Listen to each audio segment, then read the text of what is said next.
David here with Figboot on Pens. Today I have something very different for you. Something that as pen users we rarely get to see, and that is a look into the creation of bespoke acrylics and pens. Jonathon Brooks, the man behind the Carolina Pen Company, is one of the premier custom acrylic makers, and he makes some fantastic pens out of those acrylics as well. Jonathon has a talent for creating custom acrylics from inspiration items, whether they be pictures or other things. I had picked up a pen earlier this year from Jonathon, which was inspired by this picture right here. And this was the end result. I just love the combination of blue and copper in this pen. It's fantastic, and I thought it captured that inspiration photo very well. So I got to thinking, what pictures could I come up with that would make interesting pens? So I picked out a couple of pictures and presented Jonathon with a challenge to make acrylics based on them, and he was up for it. Regarding the pictures, first of all, we had this picture of a sunset. I'm a big San Diego Padre fan, and this was a remarkable sunset that happened during a game this past season. And I thought that this red and orange based on this sunset would potentially make for a really cool pen. And also, I wanted a pen to remind me of my favorite baseball team. And secondly, I had this picture. This is actually just a random picture of an ice cave with some interesting colors that I found on a wallpaper website. But I thought it was interesting with the browns and blues and coppers and whites. And this was just another picture that I felt might make an interesting pen. This will be a bit of a longer video, but I think that the opportunity to see behind the scenes of a master craftsman and learn a bit about some of his techniques and the thought processes would be something that you would enjoy. What you're going to see in this video is Jonathon creating some custom acrylics to match these pictures, and then some footage of how he turns each of those creations into pens. So I traveled to Jonathon Brooks' workshop down in Aiken, South Carolina, in order to have him teach me a little bit about making custom acrylics and turning pens. So here we are in Jonathon Brooks' workshop. First of all, Jonathon, thank you for having me. Pleasure, David. Always. And what we're going to do now is mix some acrylics. So as I mentioned before, we have some pictures here. So why don't we make some acrylic that kind of looks like this sunset, and show me what kind of process you go through in order to create something like that. Awesome, let's do it. So the resin that we're going to be using is called Alumilite. It's a polyurethane resin. And we're going to start by mixing part A, part B together. That's always your first step. And once we do this, our clock will start.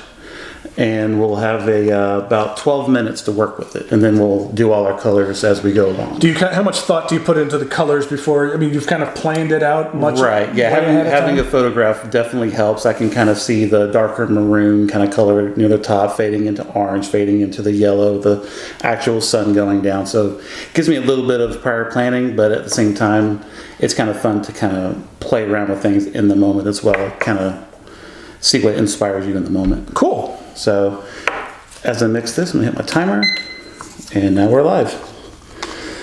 So Alumilite, big key, you just have to mix it and mix it well.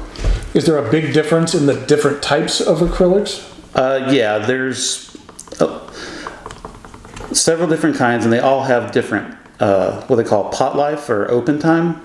Alumilite's one of the quicker ones where this formula is said to go from liquid to solid in roughly 15 minutes with a 2 to 4 hour demolding time, so where it's hard enough to come out of the mold and not change shape.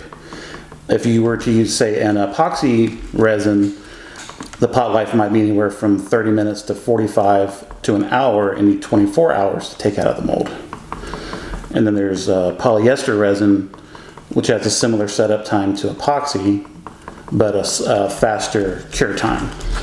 Now, are some of them easier to work with once you've actually cured them, and some are more desirable to work with actually to turn into pens, or once they're done, is it pretty much the same?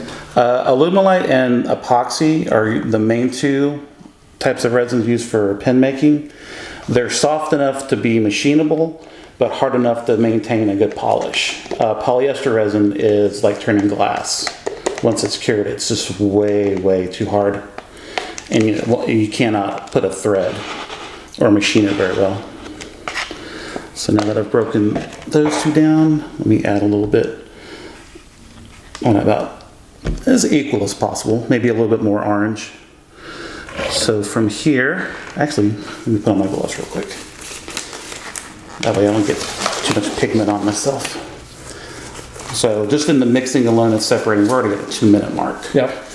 So from here, I'm going to break down a little bit further because we don't want to just add, one color. We want to add multiple colors, give it some depth and dimension. And by adding similar but different colors together, you can achieve that really easily. So for the darker maroon, we're going to use this is a mica powder. It's kind of a Bordeaux colorway. And all you do is you just stir and mix. So you're just looking to get a solid color out of this particular? Correct. For this one, we're just looking to get it well incorporated, well mixed together. And then once we have that, and by the way, we're introducing a lot of air bubbles as we mix like this. And once we get closer on our time, this is actually going to go into a pressure pot to where it will, it'll cure in there, and the pressure will crush any and all of the air bubbles. That way it will have a bubble-free casting and be a lot easier to machine. You don't have to fill in any voids. So we did that one. Now we're on to, so we have the darker part of the photograph, the top portion. Now we're going to work on the middle portion, doing the exact same thing. Yeah, maybe do that small one, and I can just do that one real quick. Sure. With this, and just stir it around? Just mix it to your heart's content. Okay. As long as you don't see any little clumps, you'll be fine.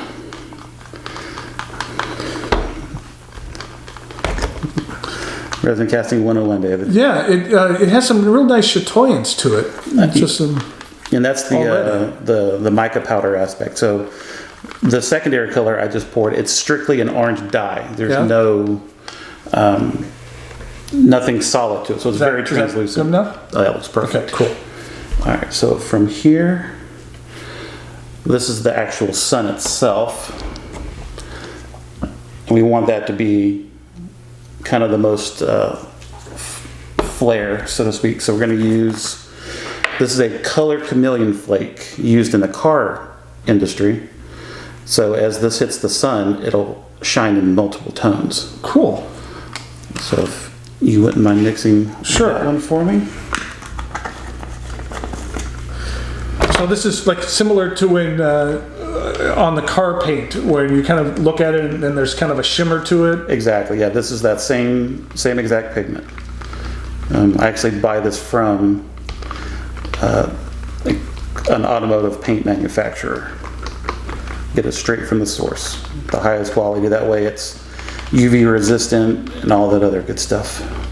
So as you see it just in its raw form, how it has that depth to it. Yeah, you can. It's still going to be a little bit translucent, which is fine. That's not going to bother anything. So from here, let me just double check here. Yep. Double check my work. I don't want to be the... Exactly. So I'm just going to scrape the sides a little bit, make sure I get all the powder out. Last thing you want is any loose powder. So we're at 5.5 minutes. Our colors are mixed. Let me just make sure everything's looking how I like it. And now we actually have a little bit of a wait, maybe about a minute, minute and a half. And what I'll do from here is, this is kind of a way to introduce more character to the resin before it goes in the mold. Instead of pouring 6 cups of resin, I'm going to pour the translucent into the opaque. Give it a gentle swirl. That way, as it's pouring in here, you're going to have it swirling on its own inside the mold. And then I'll go in and swirl all the colors together at once. So it's kind of almost like 2 different layers of swirling. Yeah, you always want to be adding dimension to what you're doing, because you have to remember this is going to be made into a pen, of a certain diameter, a certain wall thickness. So you have to concentrate every little nook and cranny with as much pigment as possible. And then you want to make it look swirled, but you don't want to make it look like it was in a blender. Exactly, and that's where timing and experience comes in, because you have to know the best time to pour. So we're at 6.5 minutes, and all I'm going to do right now is combine the two together. I'm not going to do anything else yet. And this is just to help set up the time, because with Alumilite, once you're out of time, you throw it. If you're out of time and you don't have it under pressure, you throw it away, because it's going to be full of bubbles, completely useless, and it's not something you want to use for any of your customers. So all I've done is I've separated. I'm gonna go and grab my mold. And what is this mold made out of here? This is a silicone mold. It's about 8.5 inches in length and 3/4 inches in diameter. And so all I'm gonna do from here is I'm gonna give them each just a gentle swirl. I don't want to mix it, but I do want to get it all over.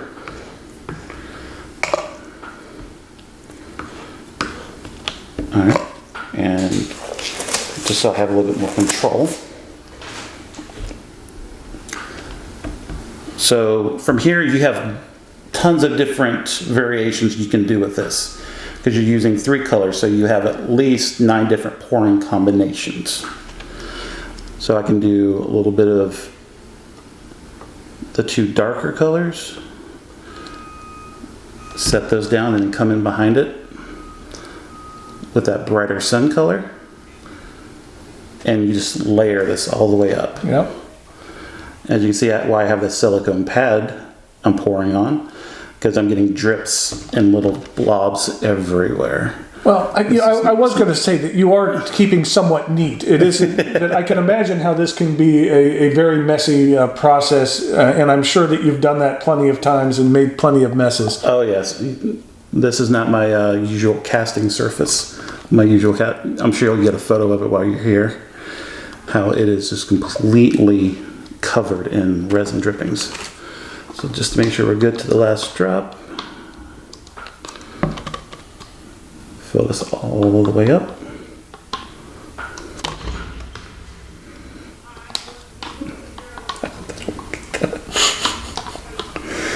All right, and then from here, I'll come in with a fancy dandy little swirling stick. Yeah. It's just a little metal rod with a bend on the end. And all I'm going to do is do a little counterclockwise, back and forth. And all I'm doing, I'm just giving everything a nice little swirl, not mixing. And then for different patterns, are there things to where maybe you are only swirling like the top half of the resin as opposed to the bottom half, or the bottom half and not the top half? Exactly. I mean, with this type of mold, gravity can be your friend, your enemy, and all in the same time. It's just a matter of how you want your end result to look. Different pouring methods yield different results. Like you were saying, if I only wanted a certain color to only trickle down, I would only start pouring it maybe around the 3/4 inch or the 3/4 mark, and let gravity pull that down a little bit. The way you stir it can incorporate it in different ways. So there's multitude of variation, and we could do the same pour 5 different times, 5 different methods, and get 5 different end results. How do you, when you're trying to, let's say, replicate something like this, how difficult is it to then replicate something that has so much variance to it? It's extremely difficult because, like I said, there's so much variation. For the most part, I try and guarantee the colors more than the swirl patterns, just because it's a lot easier to control your colors more than the way the swirls come out. Because even though I poured, the 3rd color was the sun representative color, if I were to say have poured the darker Bordeaux color in that 3rd position, this would look completely different. So it's all a matter of consistency. Like you have one of your more famous creations is the primary manipulation. Yes. And that has how many colors in it? It has 7 or 8, depending if I want to add pink to it or not. Yeah, and so how hard is that to replicate that or to get it somewhat close to what people recognize as that creation? Oh, it's extremely difficult because a lot of the colors like to play dominant over one another.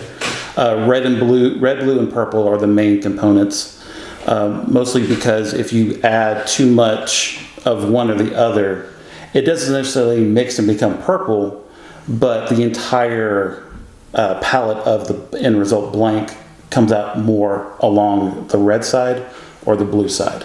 And I get requests for both variations, and then all of a sudden I'll do it a third time and get a predominant green.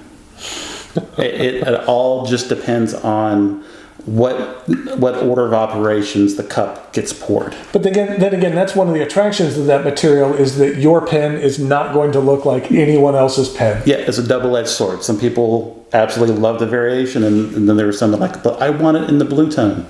And me being the person making the material, that's not difficult. I just make another batch until I get the right look, and then I can make that for the customer. So on my side, that's very easy. But if I'm making the material for another maker, that's where it gets a little bit on the tricky side. Yeah, you know what? Because I will admit, I've done that to you before. Because I saw a pen that you had made and was purchased by a friend, and as soon as I saw it, I said, "I want that."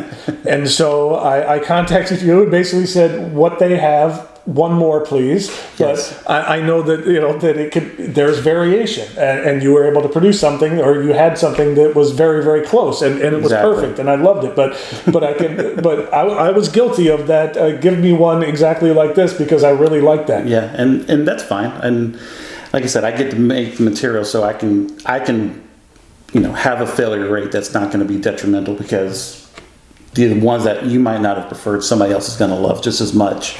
So that's fine. But we're at the 13-minute mark. We're going to go and get it down here in the pressure pot and get it sealed up before we hit the 15-minute mark because right now we're still viscous, so we're not at risk of introducing bubbles. But, Yeah. All right. All right.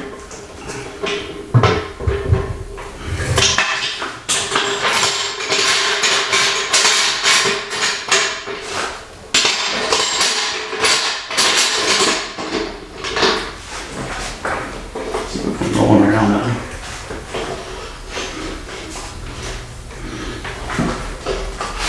This will go up to roughly 60 psi and hold that for the next 4 hours before we take it out.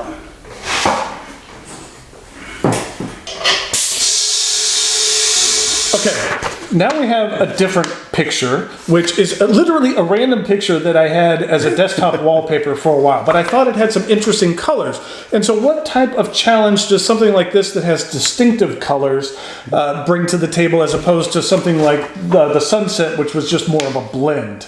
Right, so this one you have a lot more room for interpretation. So if this were something I was doing for myself, like, hey, I found this image, I want to try and make a blank after it, I can make it in my vision and be good to go. But say you were commissioning me to make this for you, we would obviously have to have a lot of conversation over what aspects you really want to focus on because the real colors in this object are brown and white because this is snow and rock. Well, because it's a cave, it has shadow play. So where it looks black, it's really a dark brown. And where it's blue, that's just a shadow on snow. So it's like, what's more important to you, like the browns or the blues or the whites? Do you want me to capture that shadow effect or try to play a little bit of it all together? And so usually playing it all together is the safest bet, having all those major aspects of it and then just letting them kind of play for themselves. So, sure. Well, show me how we're going to do that. All right. So once again, we're going to do A and B and get our clock started. So it's just a lot more mixing. All right. Like I said, you're going to introduce a lot of bubbles. And it's not a horrible thing because the pressure will take care of all that. Do you ever try to do larger batches, or for the most part, are you doing them, let's say, 4 rods at a time, and that's like your typical size of your batch? Typically 4. If it's a recipe I'm really familiar with and there's not too much in terms of the number of colors and color separations I have to do, as far as separating them into different cups. I can do 8, but typically I do 4, just because it's a lot easier to stay in control, because this can get away from you pretty quickly, especially when you're running against the clock. Exactly. So I mean, the pressure's there. So what we're going to do is we're going to separate into 2 main colors, the browns and whites, and then I'm going to have a third amount. This little bit here will be that darker, the darkest shadow color. I look at it as a really dark brown. But again, that's where, open to interpretation. What I see as brown, somebody might see as black. Or copper or something like that. Yeah, exactly. And I'm all for getting down into the nuances of color. That's fine by me. And then from here, we're going to break these down a little bit further. Because again, we're going to do a little bit of the shadow play that you see. So we're going to do the color it naturally is, and going to add the shadow color in on top of it. So for instance, we're going to start with the brightest white for the snow, and that'll go into these 2. So this will be our snow, and then this will be what we see as blue. Now, I see that you aren't necessarily precisely measuring these. It is kind of a guesstimate. Does that work okay with these pigments, or a little bit? It can get a little bit disconcerting, just because you kind of have to figure it out as you go. Well, it's almost like you're a chef, and it's tossing in a little bit of that ingredient. You kind of understand. Is that a pinch or is that a tablespoon? Exactly. Or a teaspoon? Yeah. So because these 2 colors are mostly white in tone, so we're going to add just a drop, maybe 2. We'll go 2 of this turquoise dye, and that'll turn this hopefully into that shadow color that we're seeing. And then, tell you what, Dave, if you want, I know you don't have gloves on, but if you don't mind mixing that one up for me, just for time's sake. Okay. I feel like I'm participating then. Yeah, exactly. There's a trophy at the end for you, don't worry. So yours is obviously coming out pure white. Yes. And then this one's coming out a lot more in the blues and teals. Yeah. And because it's white base anyway, it's naturally going to have that brightness to it. This has a very pearlescent look to it. Exactly. And I could go a different road and do more of a like a solid opaque white, which would have no pearlescent to it, but at the same time, it's one of those. Let's add a little dimension. That's what the sparkle stuff's for. So this is going to be the lighter of the browns. Yep. And I'm going to do this we're going to do 2 different shadow colors. One's going to be kind of where it transitions. So that's going to be this one. It's not going to get quite as much pigment to it, because we want to lighten it up. And then we're going to do our real shadow color, which is this one over here. It's going to get a lot. And because there's a little bit of a reddish tinge here and there, this is a brown I mixed myself, and it actually has a good deal of red flake in it as well. Oh, so you kind of pre-made that up. Yeah. Yeah, most of the colors I use will always have a custom aspect to it. I rarely will just let a color stand on its own. All right, so that'll be, and this is an iridescent red powder. So it's white now, but once it hits the liquid, it's actually going to turn like a pinkish red color. You can kind of see it playing around there. And let's see. This is a brown dye. To kind of, again, just to kick it up a notch. Yep. And then we want to darken this one a little bit further by adding a little bit of black. And then again, this is that paste pigment, so it's really thick.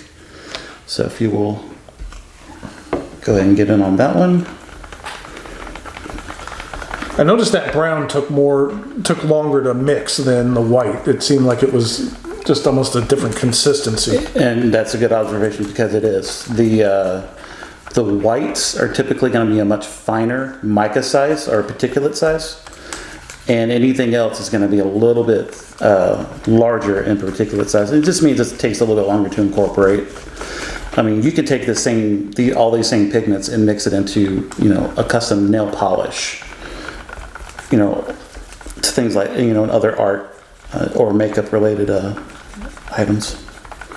Let's see, we're at the 6-minute mark. I've got let's see, you've got the darkest. Yeah. Okay, yeah, you've got the darkest one. I've got the shadow color. See how that's got a little bit of a red? Yeah, it does. Tinge It's like to an it. undertone to it. Exactly. So these two mixed together will kind of be this transition here.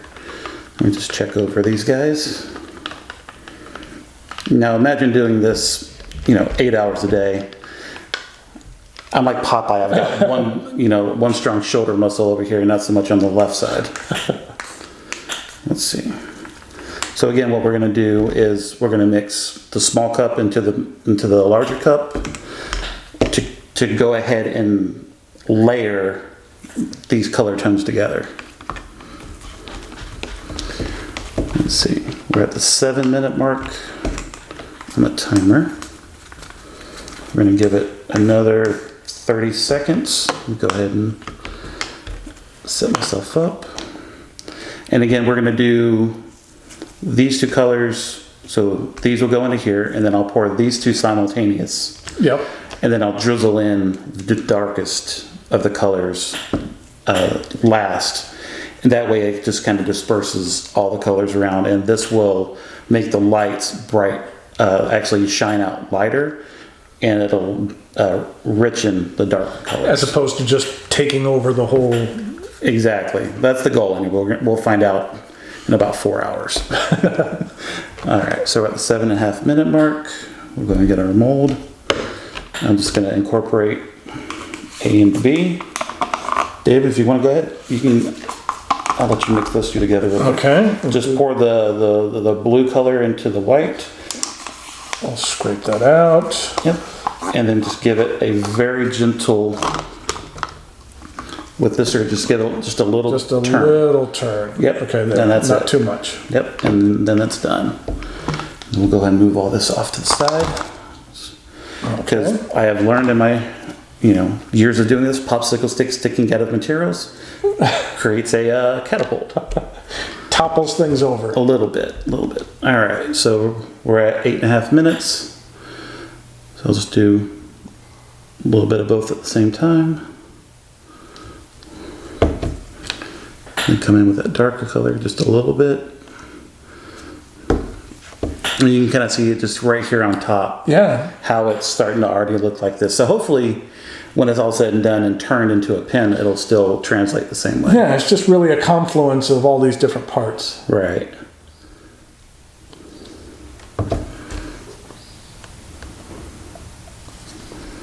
So it's just a matter of not wasting too much over on the sides.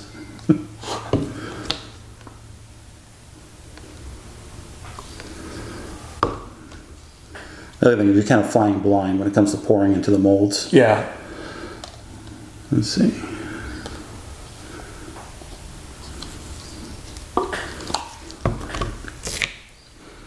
Just trying to see which one needs the most. They're all right at the surface anyway. Cool. All right. And just so I don't transfer liquid everywhere.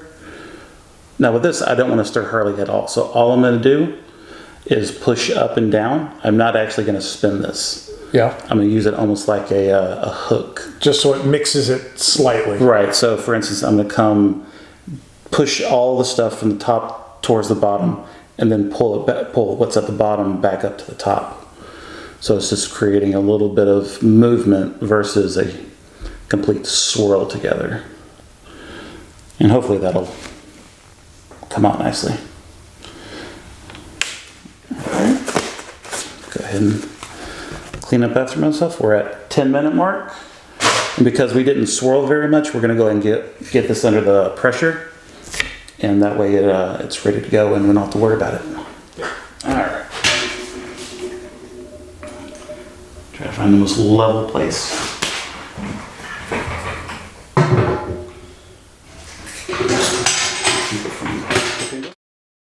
2,000 years later. So everything's set and we're taking it out, right? Exactly, yep. There we go. So it's fresh out of the mold. You can tell it's dry because, you know. Whoops. Your finger didn't go through it. No. All set, hard. It's the cave scene.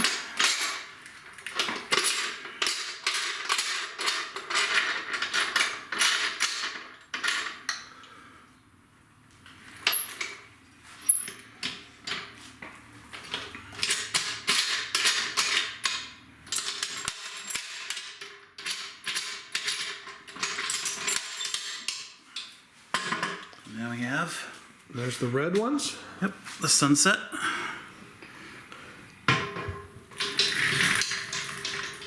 So how do you get those out of there? That's the fun part. So first thing I'm gonna do, I'm gonna skim off all the gunk that's on the top. Usually you just get it to peel up without breaking up too bad.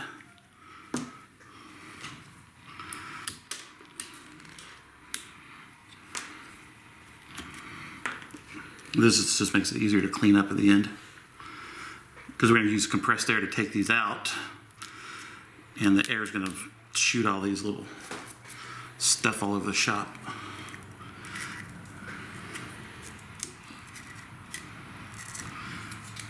All right. And then from there, you just push up from the bottom, break the vacuum.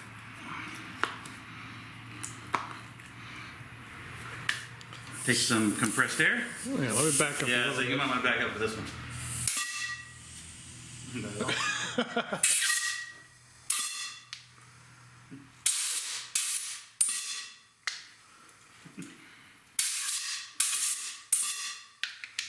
You get them out of your mold.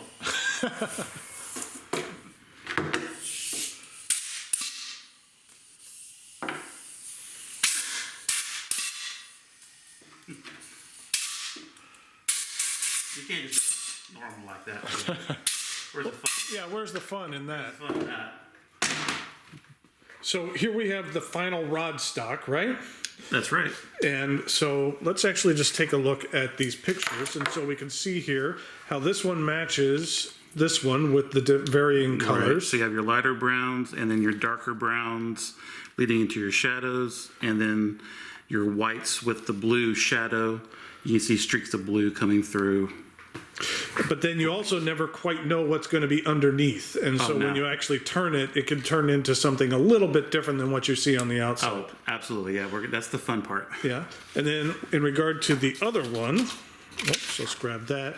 We have the sunset here, and we can see we have the different shades of red. Right. So you have your darker maroons leading into your oranges, leading down into your brighter sun colors, which you can see through here. Nice.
In order to take a closer look at what we created, and what I mean by we is 99.9% Jonathan, please join me over here at camera 2.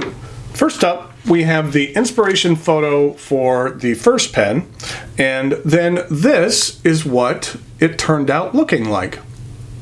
And that you can see that there's some really nice coppers and browns and blues and some white that kind of blend in together, and I think they do a decent job of representing that picture. And then second up, we have the sunset. And on this one, we were going to focus on the sunset rather than just the green and some of the other stadiums. So we're just going to focus on the sunset and look at this beauty. This is what this one turned out looking like, and I think that the blue, the red and the orange, and then the darker red swirls in here are just amazing. And it's hard to see, but there's a little bit more pearlescence in this one, so it shines a little bit when the light hits it just right. I think it's just fantastic, and I think it does a good job of representing that sunset. Now, in looking at the two in comparison, I don't know if you recall, we had two different techniques. There was in the, we'll call this the winter cave. We really didn't name these materials, but I guess I'll just call this the winter cave material. That this one was more of a, when we were mixing it, it was more of a dip where you dipped and then came back up to where it was not really swirling the acrylic once it was in the mold. And so that's why there's kind of larger swaths of color here, as opposed to the other pen here. I'll call this the Padre Sunset, and that in this one that there's much more blending of the colors because Jonathan did much more mixing of the colors once it was in the mold. Okay, in regard to a writing sample, first of all, we have the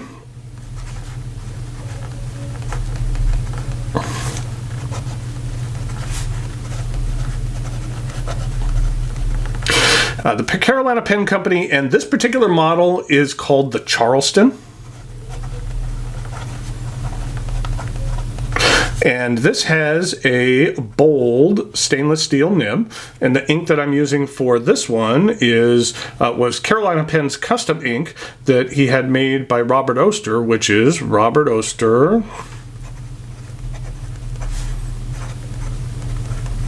Carolina Blue.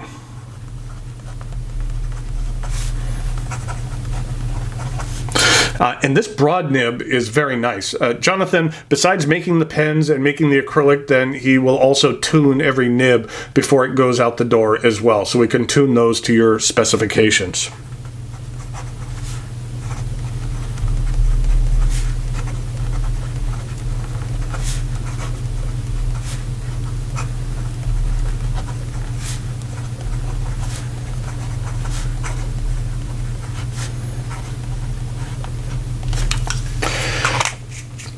And then, next up, we have the red one that I'm calling the Padre Sunset.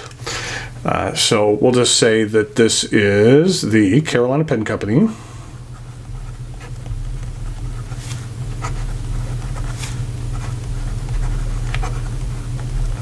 Charleston. And this is a medium steel nib. And the ink that I'm using for this one is Califolio Adrianople.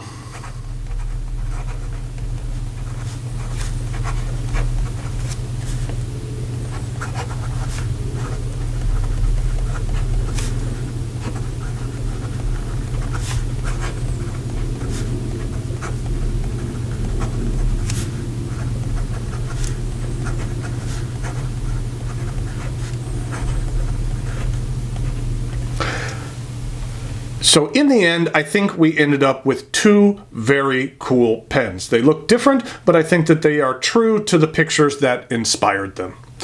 Thanks go out to Jonathan Brooks of the Carolina Pen Company for welcoming me to his workshop and for letting us take a look behind the scenes at what goes into creating some of his amazing acrylics. I'll put a link in the notes below if you would care to see more of Jonathan's handiwork. If you are interested in having Jonathan create a custom pen for you, as with most custom pen makers, there is a bit of lead time, but it's something I highly recommend. It is well worth the wait. Until next time, thanks for watching, and I'll talk to you later.